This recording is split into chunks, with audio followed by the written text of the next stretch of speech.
Hey everyone, Chris, the Thrift Shop Hustler. We're going to have another What Sold on eBay Today video right now.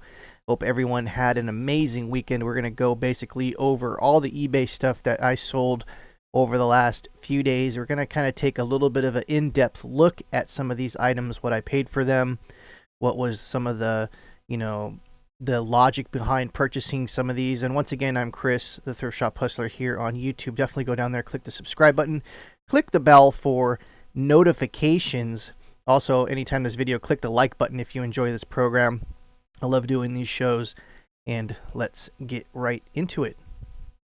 Today, first up, we have this Expanded Cinema 1970 paperback. This was pulled out of a 25-cent bin at the local thrift shop here. Look for odd kind of movie books from the 70s and 80s.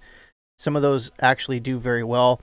What's nice about some of these books is some of the books that are, I think, before 1981 or 1982 do not have barcodes. Barcodes basically came in the early 80s, and there's a lot of IBSN numbers that are associated with books that are older, and of course books that go way back in the 1920s, 1910s, and even further back don't even have IBSN numbers. So there is that. You can actually kind of time frame a book just on that alone. But I think Amazon has a program where you can actually scan those ISBN numbers or IBSN numbers. I forget I forget what it is. It's some acronym, and you can actually scan those numbers now.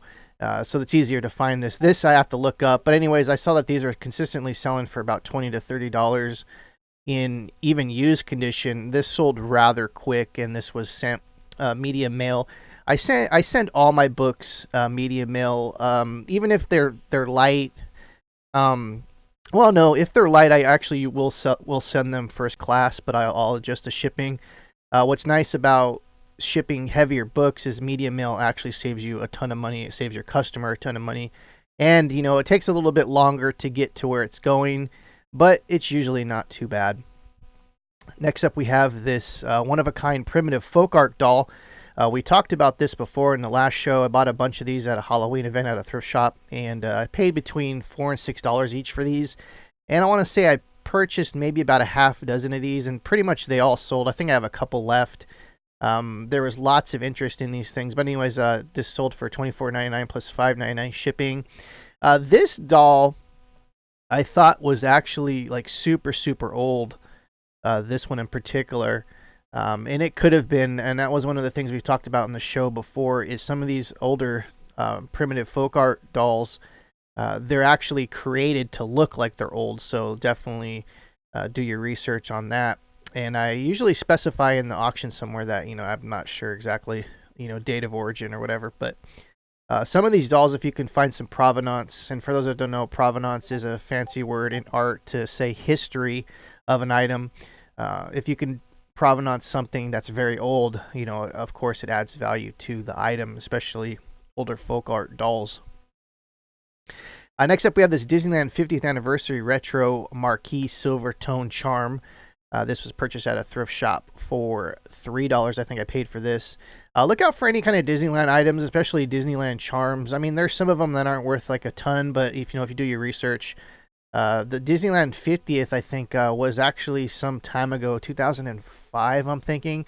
So Disney also they come out with a ton of merchandise every year. Usually when they celebrate anniversaries, they come out with a ton of merch. The 50th anniversary came out with a ton of gold kind of themed items, not real gold, but gold tone was the theme of the 50th. The 60th, I think, was diamond, so everything was kind of themed towards the diamond theme. Anyways, going back on that, definitely check out Disneyland stuff. Anything Disneyland, just look it up for sure.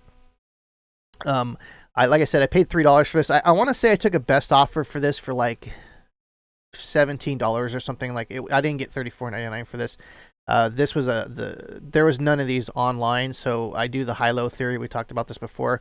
Price high, you can always bring the price down. If you price too low and something's worth hundreds of dollars, you could get caught up in that. I've been caught up in that, so don't get caught up in that. You can always bring the price down.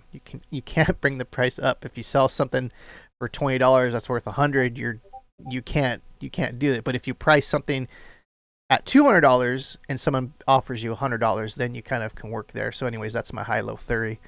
You guys should definitely try that out. Next up, we have this DVD. This is a centered writing Sally Swift. We talked about DVDs before a ton of times in the past. I'm always looking for odd DVDs, and I look them up. And of course, this horse training one, this was pulled out of a 25-cent bin. This sold for $11.99 plus $2.99 shipping. Always look at, you can always scan these, and you can also make sure that the discs aren't completely scratched. If you have a disc resurfacer, good for you. Actually, as a matter of fact, in 2019, that's going to be one of my goals, is to get one of those really heavy-duty disc cleaning machines. They go for like $1,200, or I haven't even looked the price up. But but anyways, definitely make sure that the condition of the DVD is good. You don't want to buy something that's going to be returned, because trust me, I've had my returns with video games for the same similar kind of thing. So anyways, paid 25 cents, sold for $11.99 plus $2.99 shipping. Next up, we have this 2001 Hot Wheels. This is actually a custom thing I painted and put decals on. It actually looks like a legitimate Hot Wheel. When I first started art back in 2001, when I first started doing customs in 2001, right after 9/11, I made this paramedic ambulance, paramedic unit, and had decals and all that. And you know, I used to sell Hot Wheels a long time ago, and the main reason why I'm talking about this is you can make money on creating things and then selling them. It's not just you go and find something and sell it. Sometimes you can actually go and create something and sell it. So we've talked about this like tons and tons in the past. So if you have any kind of artistic ability at all, or you can manufacture anything, like make something, you can definitely sell it on eBay. So anyways, I took a best offer for this for $40. Whoever got it probably was a collector of mine of whatever, because I've I've made so many things over the years, it's ridiculous. Next up, we have this vintage little HO scale miniature.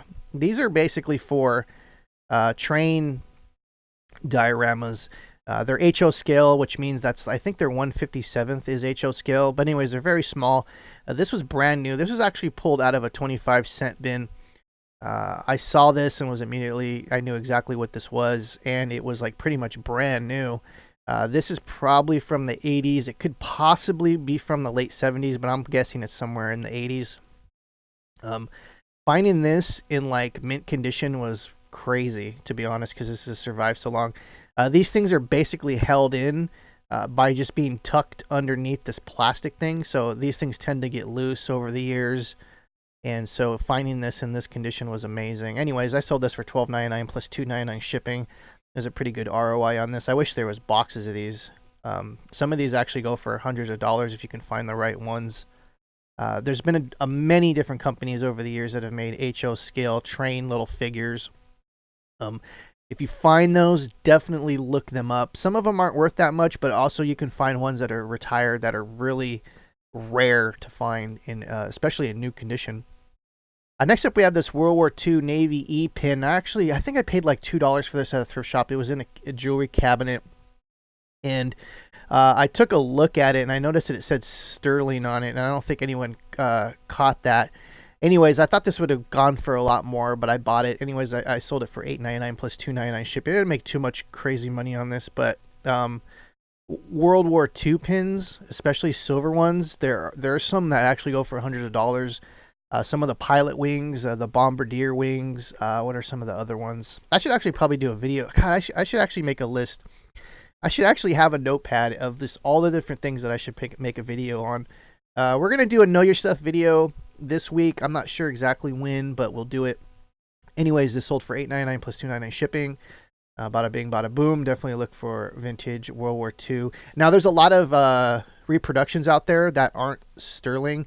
Just use your little magnet. If you have a magnet, I definitely highly suggest buying like an 18-pound magnet at least. Now, that doesn't mean like it's going to weigh 18 pounds. It's a little magnet that could pretty much lift 18 pounds if you use it. So the stronger the magnet, the better you are at jewelry, because you can look at something and go, oh, this is gold. And then you put the magnet on it, and if it sticks to the magnet, you know that it's not gold. It's possibly gold plated, but it's a really quick way to see if something's legitimate or not, because silver and gold do not have magnetic qualities. They have little tiny bit of magnetic qualities. I think gold, it doesn't have any magnetic qualities, but silver has a little bit. But you can tell if something's iron or clad or something like that, it'll stick right to the magnet. Anyways, I'm Chris, the Thrift Shop Hustler. I definitely appreciate you guys tuning in today. Let me know in the comments below if you have any questions, and we'll do another video in a couple days and stuff like that. If you want to see any kind of other videos, definitely leave a comment below on what you want to know about. I know about a lot of things. I've been doing this for many years, and we'll see you next time. Take care.